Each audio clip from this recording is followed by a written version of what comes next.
साहित्य रसिकों को मेरा नमस्कार। किशोर संग कहानियां में आप सभी का स्वागत है। प्रस्तुत है मुंशी प्रेमचंद की लिखी कहानी चोरी। कहानी की शुरुआत करने से पहले एक गुजारिश। अगर आप साहित्य में रुचि रखते हैं, अच्छी कहानियां सुनने के शौकीन हैं और अभी तक आपने हमारे इस चैनल को सब्सक्राइब नहीं किया है तो इसे तुरंत सब्सक्राइब करें। सब्सक्राइब करने के बाद बेल आइकन को भी ज़रूर क्लिक करें ताकि आने वाली प्रस्तुतियों की सूचना सबसे पहले आप तक पहुंचे। तो चलिए शुरू करते हैं मुंशी प्रेमचंद की लिखी कहानी चोरी। हाय बचपन, तेरी याद नहीं भूलती। ये कच्चा टूटा घर, ये पुआल का बिछौना, वो नंगे बदन नंगे पांव खेतों में घूमना, आम के पेड़ों पर चढ़ना, सारी बातें आंखों के सामने फिर रही हैं। चमरौधे जूते पहनकर उस वक्त कितनी खुशी होती थी, अब फ्लेक्स के बूटों से भी नहीं होती। गरम पनुए रस में जो मजा था वो अब गुलाब के शरबत में भी नहीं। चबेने और कच्चे बेरों में जो रस था वो अब अंगूर और खीर मोहन में भी नहीं मिलता। मैं अपने चचेरे भाई हलधर के साथ दूसरे गांव में एक मौलवी साहब के यहां पढ़ने जाया करता था। मेरी उम्र 8 साल थी। हलधर, वो अब स्वर्ग में निवास कर रहे हैं, मुझसे 2 साल जेठे थे। हम दोनों प्रातःकाल बासी रोटियां खा दोपहर के लिए मटर और जौ का चबेना ले चल देते थे। फिर तो सारा दिन अपना था। मौलवी साहब के यहाँ कोई हाजिरी का रजिस्टर तो था नहीं और न गैर हाजिरी का जुर्माना ही देना पड़ता था। फिर डर किस बात का। कभी तो थाने के सामने खड़े सिपाहियों की कवायद देखते, कभी किसी भालू या बंदर नचाने वाले मदारी के पीछे पीछे घूमने में दिन काट देते, कभी रेलवे स्टेशन की ओर निकल जाते और गाड़ियों की बहार देखते। गाड़ियों के समय का जितना ज्ञान हमको था उतना शायद टाइम टेबल को भी न था। रास्ते में शहर के एक महाजन ने एक बाग लगवाना शुरू किया था। वहां एक कुआं खुद रहा था। वो भी हमारे लिए एक दिलचस्प तमाशा था। बूढ़ा माली हमें अपनी झोपड़ी में बड़े प्रेम से बैठाता था। हम उससे झगड़ झगड़ कर उसका काम करते। कहीं बाल्टी लिए पौधों को सींच रहे हैं, कहीं खुरपी से क्यारियां गोड़ रहे हैं, कहीं कैंची से बेलों की पत्तियां छाट रहे हैं। उन कामों में कितना आनंद था। माली बाल प्रकृति का पंडित था। हमसे काम लेता पर इस तरह मानो हमारे ऊपर कोई एहसान कर रहा है। जितना काम वो दिन भर में करता हम घंटे भर में निपटा देते थे।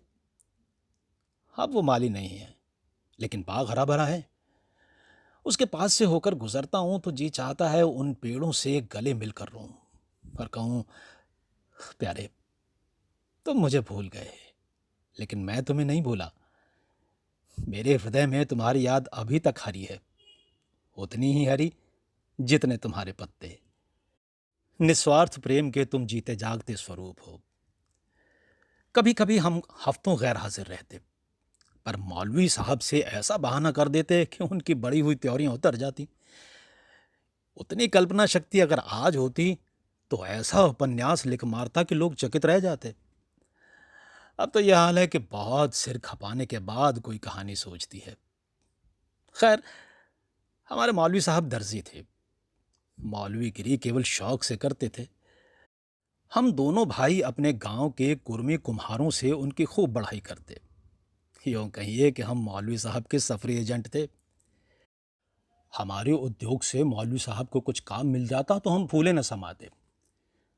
जिस दिन कोई अच्छा बहाना न सूझता, मौलवी साहब के लिए कोई ना कोई सौगात ले जाते। कभी सेर आध सेर फलियां तोड़ ली तो कभी 10 5 ऊख, कभी जौ या गेहूं की हरी हरी बालें ले ली। उन सौगातों को देखते ही मौलवी साहब का क्रोध शांत हो जाता। जब इन चीजों की फसल न होती तो हम सजा से बचने का कोई और ही उपाय सोचते। मौलवी साहब को चिड़ियों का शौक था। मकतब में शाम बुलबुल दहियल और चंडूलों के पिंजरे लटकते रहते थे। हमें सबक याद हो या ना हो, पर चिड़ियों को याद हो जाते थे। हमारे साथ ही वे पढ़ा करती थी। इन चिड़ियों के लिए बेसन पीसने में हम लोग खूब उत्साह दिखाते थे। मौलवी साहब सब लड़कों को पतंगे पकड़ लाने की ताकीद करते रहते थे। इन चिड़ियों को पतंगों से विशेष रुचि थी। कभी कभी हमारी बला पतंगों के ही सिर चली जाती थी। उनका बलिदान करके हम मौलवी साहब के रौद्र रूप को प्रसन्न कर लिया करते थे। एक दिन सवेरे हम दोनों भाई तालाब में मुंह धोने गए। हलधर ने कोई सफेद सी चीज मुट्ठी में लेकर दिखाई। मैंने लपक कर मुट्ठी खोली तो उसमें 1 रुपया था। विस्मित होकर पूछा, ये रुपया तुम्हें कहां से मिला? हलधर, अम्मा ने ताक पर रखा था, चारपाई खड़ी करके निकाल लाया। घर में संदूक या अलमारी तो कोई थी नहीं। रुपए पैसे एक ऊंचे ताक पर रख दिए जाते थे। एक दिन पहले चाचा जी ने सन बेचा था। उसी के रुपए जमींदार को देने के लिए रखे हुए थे। हलधर को न जाने क्यों कर पता लग गया। जब घर के सब लोग काम धंधे में लग गए तो अपनी चारपाई खड़ी की और उस पर चढ़कर 1 रुपया निकाल लिया। उस वक्त तक हमने कभी रुपया छुआ तक ना था। वो रुपया देखकर आनंद और भय की जो तरंगें दिल में उठ रही थी, वो अभी तक याद है। हमारे लिए रुपया एक अलभ्य वस्तु थी। मौलवी साहब को हमारे यहां से सिर्फ 12 आने मिला करते थे। महीने के अंत में चाचा जी खुद जाकर पैसे दिए आते थे। भला कौन हमारे गर्व का अनुमान कर सकता है? लेकिन मार का भय आनंद में विघ्न डाल रहा था। रुपए अनगिनती तो थे नहीं, चोरी का खुल जाना मानी हुई बात थी। चाचा जी के क्रोध का भी मुझे तो नहीं, हलधर को प्रत्यक्ष अनुभव हो चुका था। यूं उनसे ज्यादा सीधा साधा आदमी दुनिया में न था। चचा ने उनकी रक्षा का भार सिर पर न रख लिया होता तो कोई बनिया उन्हें बाजार में बेच सकता था, पर जब क्रोध आ जाता तो फिर उन्हें कुछ न सूझता। और तो और चची भी उनके क्रोध का सामना करते डरती थीं। हम दोनों ने कई मिनट तक इन्हीं बातों पर विचार किया और आखिर यही निश्चय हुआ कि आई हुई लक्ष्मी को न जाने देना चाहिए। एक तो हमारे ऊपर संदेह होगा ही नहीं, अगर हुआ भी तो हम साफ इनकार कर जाएंगे, कहेंगे हम रुपया लेकर क्या करते। थोड़ा सोच विचार करते तो ये निश्चय पलट जाता और वो विभत्स लीला न होती जो आगे चलकर हुई। पर उस समय हम में शांति से विचार करने की क्षमता ही न थी। हाथ मुंह धोकर हम दोनों घर आए और डरते डरते अंदर कदम रखा। अगर इस वक्त तलाशी की नौबत आई तो फिर भगवान ही मालिक है। लेकिन सब लोग अपना अपना काम कर रहे थे, कोई हमसे न बोला। हमने नाश्ता भी न किया, चबेना भी न लिया, किताबें बगल में दबाई और मदरसे का रास्ता लिया। बरसात के दिन थे, आकाश पर बादल छाए हुए थे।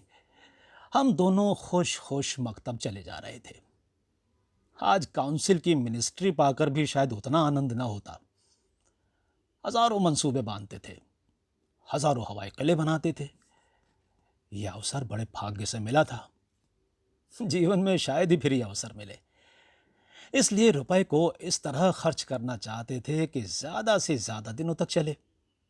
यद्यपि उन दिनों 5 आने सेर बहुत अच्छी मिठाई मिलती थी और शायद आधा सेर मिठाई में हम दोनों आफर जाते। लेकिन ये ख्याल हुआ कि मिठाई खाएंगे तो रुपया आज ही गायब हो जाएगा। कोई सस्ती चीज खानी चाहिए जिसमें मजा भी आए, पेट भी भरे और पैसे भी कम खर्च हों। आखिर अमरूदों पर हमारी नजर गई। हम दोनों राजी हो गए। 2 पैसे के अमरूद लिए। सस्ता समय था, बड़े बड़े 12 अमरूद मिले। हम दोनों के कुर्तों के दामन भर गए। जब हलधर ने खटकिन के हाथ में रुपया रखा तो उसने संदेह से देखकर पूछा, रुपया कहाँ पाया लाला? चुरा तो नहीं लाए? जवाब हमारे पास तैयार था। ज्यादा नहीं, 2-3 किताबें पढ़ ही चुके थे। विद्या का कुछ कुछ असर हो चला था। मैंने झट से कहा, मौलवी साहब की फीस देनी है, घर में पैसे न थे तो चाचा जी ने रुपया दे दिया। इस जवाब ने खटकिन का संदेह दूर कर दिया। हम दोनों ने एक पुलिया पर बैठकर खूब अमरूद खाए। मगर अब 15.5 आने पैसे कहाँ ले जाएं? 1 रुपया छुपा लेना इतना मुश्किल काम न था। पैसों का ढेर कहाँ छिपता। न कमर में इतनी जगह थी और न जेब में इतनी गुंजाइश। उन्हें अपने पास रखना चोरी का ढिंढोरा पीटना था। बहुत सोचने के बाद यह निश्चय किया गया कि 12 आने तो मौलवी साहब को दे दिए जाएं, शेष 3.5 आने की मिठाई उड़े। ये फैसला करके हम लोग मकतब पहुंचे। आज कई दिन के बाद गए थे। मौलवी साहब ने बिगड़ कर पूछा, इतने दिन कहाँ रहे? मैंने कहा, मौलवी साहब घर में गमी हो गई। ये कहते कहते 12 आने उनके सामने रख दिए। फिर क्या पूछना था? पैसे देखते ही मौलवी साहब की बातें खिल गई। महीना खत्म होने में अभी कई दिन बाकी थे। साधारणतः महीना चढ़ जाने और बार बार तकाजे करने पर कई पैसे मिलते थे। अब की बार इतनी जल्दी पैसे पाकर उनका खुश होना कोई अस्वाभाविक बात न थी।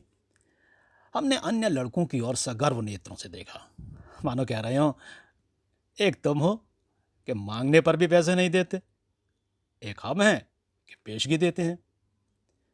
अभी सबक पढ़ ही रहे थे कि मालूम हुआ आज तालाब का मेला है, दोपहर में छुट्टी हो जाएगी। मौलवी साहब मेले में बुलबुल लड़ाने जाएंगे। ये खबर सुनते ही हमारी खुशी का ठिकाना न रहा। 12 आने तो बैंक में जमा हो ही चुके थे। 3.5 आने में मेला देखने की ठहरी।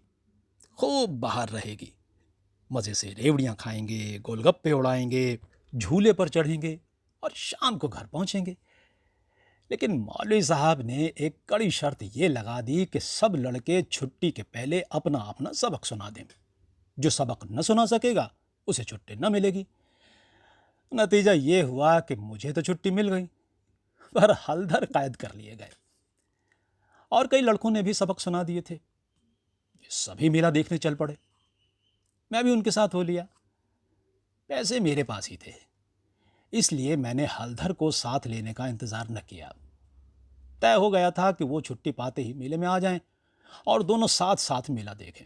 मैंने वचन दिया था कि जब तक वो ना आएंगे एक पैसा भी खर्च न करूंगा।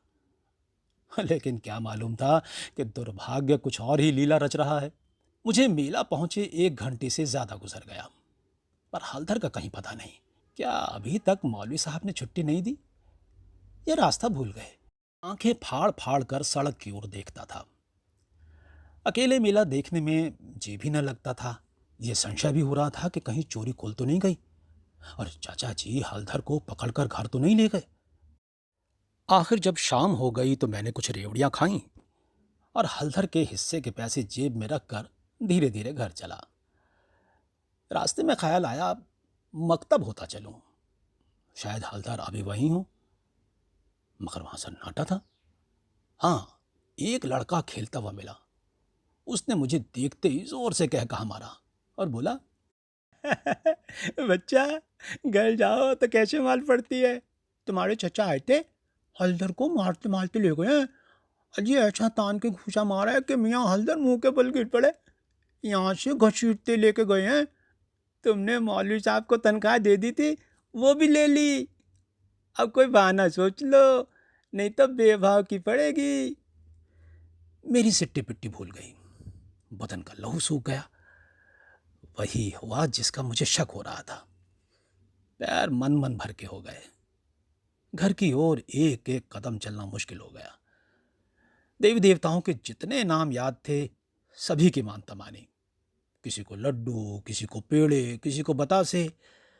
गांव के पास पहुंचा तो गांव के डीह का सुमिरन किया, क्योंकि अपने हल्के में डीह ही की इच्छा सर्वप्रधान होती है।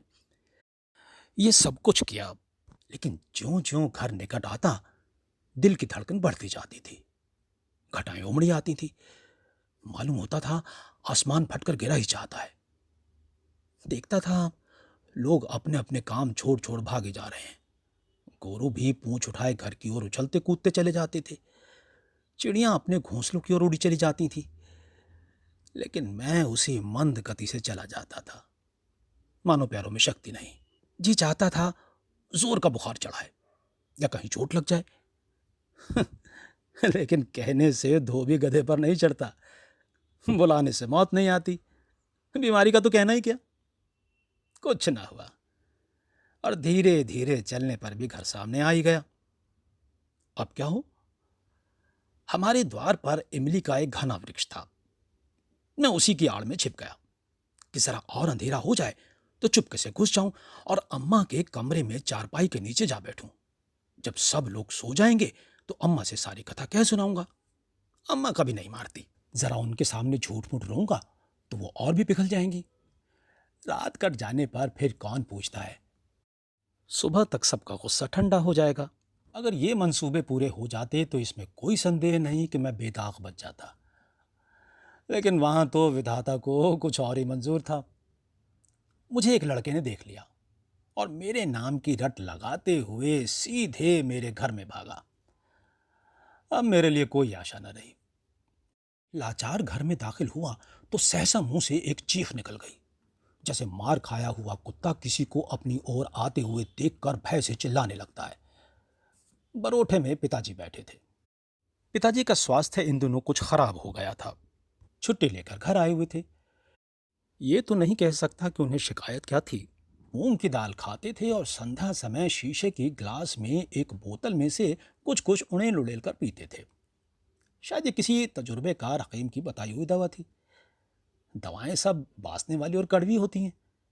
ये दवा भी बुरी ही थी, पर पिताजी न जाने क्यों इस दवा को खूब मजे ले लेकर पीते थे।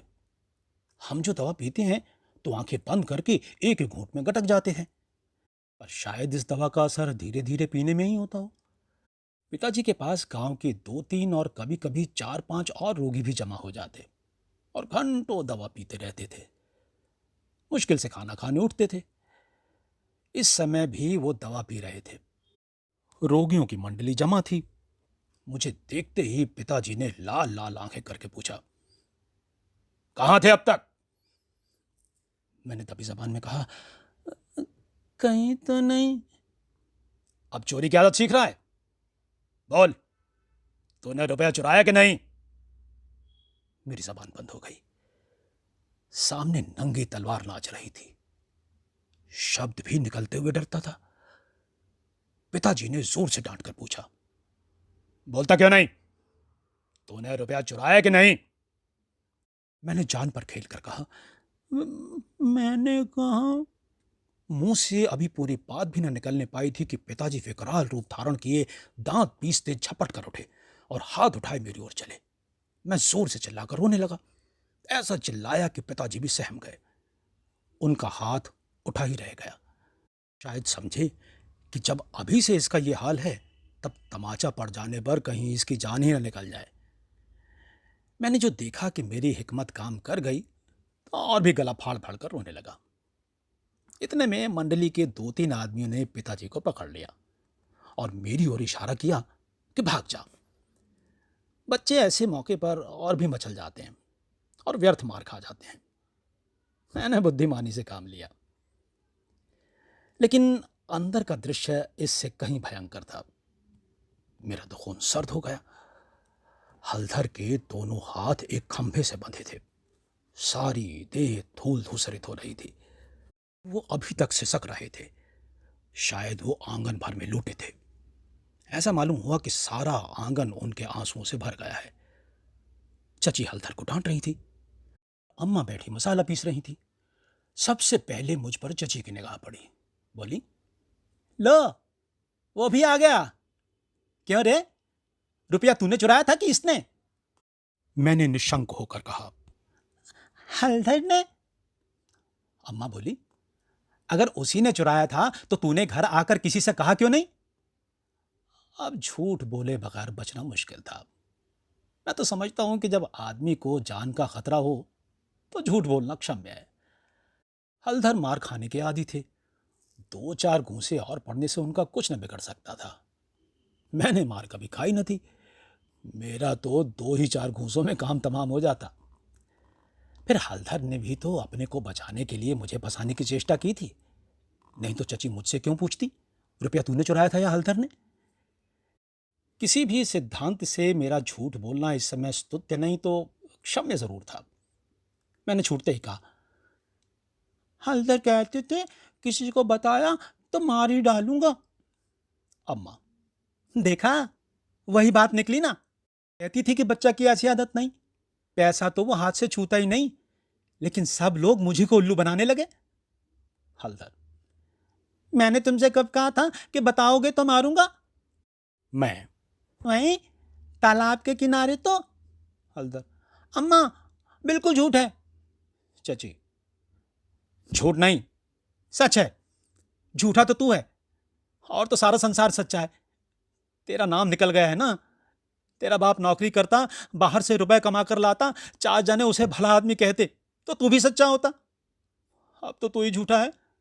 जिसके भाग में मिठाई लिखी थी उसने मिठाई खाई, तेरे भाग में तो लात खाना ही लिखा था। ये कहते हुए चची ने हलधर को खोला और हाथ पकड़कर भीतर ले गई।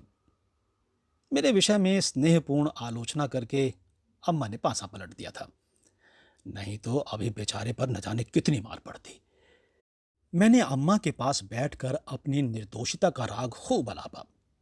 मेरी सरल हृदया माता मुझे सत्य का अवतार समझती थी। उन्हें पूरा विश्वास हो गया कि सारा अपराध हलधर का है। एक क्षण बाद मैं गुड़ चबेना लिए कोठरी से बाहर निकला। हलधर भी उसी वक्त चिवड़ा खाते हुए बाहर निकले। हम दोनों साथ साथ बाहर आए और अपनी अपनी आप बीती सुनाने लगे। मेरी कथा सुखमय थी, हलधर की दुखमय, पर अंत दोनों का एक था। गुड़ और चबेना। तो ये थी मुंशी प्रेमचंद के लिखे कहानी चोरी। आपको ये कहानी कैसी लगी कमेंट बॉक्स में कमेंट करके ज़रूर बताइएगा। अगर अच्छी लगी हो तो इसे लाइक कीजिएगा।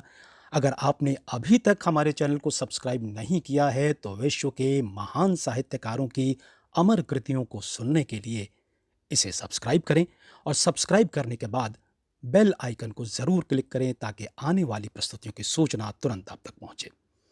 तो मिलता हूं अगली कड़ी में एक और कहानी के साथ। नमस्कार।